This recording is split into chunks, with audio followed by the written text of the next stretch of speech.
6.23 லட்சம் கோடி ரூபாய் அவர்கள் நம்மிடத்திலிருந்து அவர்கள் கலெக்ட் செய்திருக்கிறார்கள்.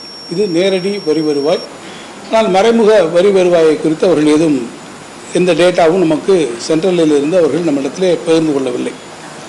நான் ஏற்கனவே சட்டப்பேரவையில் குறிப்பிட்டு சொல்லியிருப்பதைப் போல நம்மிடத்திலிருந்து செல்லக்கூடிய ஒவ்வொரு ரூபாய்க்கும் மீண்டும் அவரிடத்திலிருந்து நாம் பெறுவது 29 பைசா தான் நாம் அவரிடத்திலிருந்து திரும்ப பெறுவதாக நான் ஏற்கனவே குறிப்பிட்டிருந்தேன். ஆனால் பிஜேபி ஆளக்கூடிய மாநிலங்களில் இந்த விகிதாச்சாரம் என்பது முற்றிலும் மாறுபட்டதாக இருக்கிறது. உதாரணத்திற்கு பிஜேபி ஆளக்கூடிய மாநிலங்களில் 2014-15 ஆண்டிலிருந்து 2022-23 ஆண்டு வரை நீங்கள் பார்க்க என்று சொன்னால் அந்த மாநிலங்களில் சில மாநிலங்களிலே அவர்கள் 2.23 லட்சம் கோடி தான் அவர்கள் கொடுக்கிறார்கள் என்றால் அவர்களுக்கு வரக்கூடிய பணம் எவ்வளவு வந்திருக்கிறது என்று பார்த்தால் 15.35 லட்சம் கோடியாக சில மாநிலங்களிலே இருக்கிறது. உதாரணத்திற்கு உத்தரப்பிரதேசம்.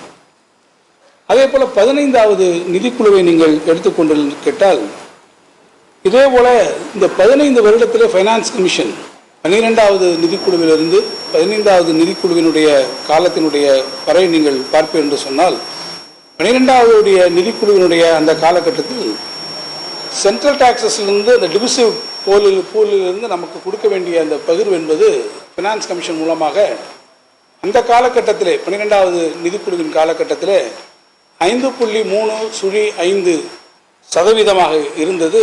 இப்போது நீங்கள் 15வது நிதிக்குழுவினுடைய காலகட்டத்தில் வெறும் 4.79% அது குறைந்திருக்கிறது என்பது நம்முடைய தமிழ்நாட்டுக்கு கிடைக்க வேண்டிய உரிய அந்த தொகையை கொடுப்பதிலே அது நமக்கு வரவில்லை என்பதை இந்த புள்ளி விவரங்கள் நமக்கு சுட்டிக்காட்டுவதாக இருக்கிறது. தமிழ்நாட்டை பொறுத்த மட்டில் இந்திய அளவிலே இருக்கக்கூடிய மக்கள் தொகையில் 6.124% நாம் வைத்திருக்கக்கூடிய ஒரு மாநிலத்திற்கு ஃபைனான்ஸ் கமிஷனிலிருந்து நமக்கு கிடைக்க வேண்டிய தொகை என்பது வெறும் 4.79% இருக்கிறது என்பது நமக்கு கிடைக்க வேண்டிய டியூ ஷேர் வரவில்லை என்பதற்கு இது ஒரு தக்க உதாரணமாக இருக்கிறது. அதே போல ஒன்றிய அரசு தொடர்ந்து செஸ் மற்றும் சர்சார்ஜ் மூலமாக அவர்கள் அதற்கான கூடுதல் நிதியினை அவர்கள் பெற்றுக்கொண்டிருக்கிறார்கள்.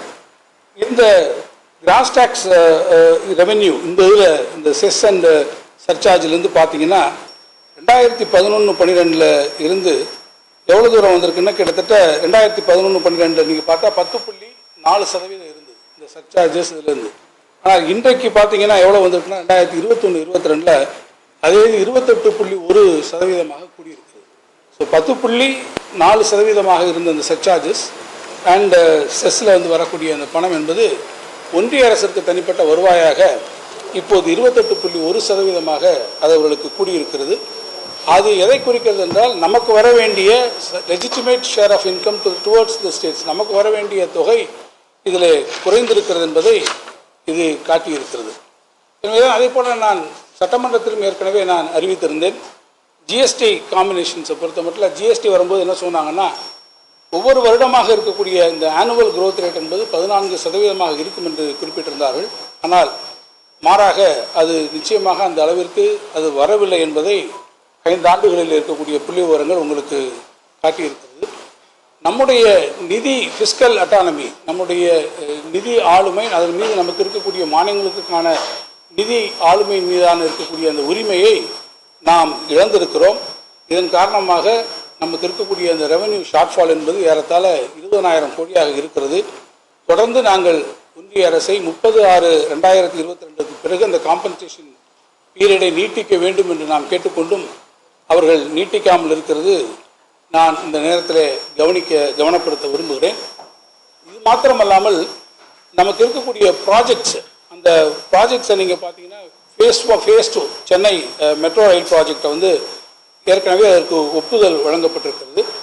அதற்கான அந்த தொகை எவ்வளவு வந்திருக்குதுன்னு நீங்கள் பார்த்தீங்கன்னா ஏறத்தாழ 63,246 கோடி 63,246 கோடி ரூபாய் மெட்ரோவுக்கான ஃபேஸ் 2க்கான ப்ராஜெக்ட் எஸ்டிமேட். அது 50% நம்ம ரேஷியோவில் நம்ம ஷேர் பண்ணுறோம் நம்மளும் சென்ட்ரல் கவர்மெண்ட்டும்.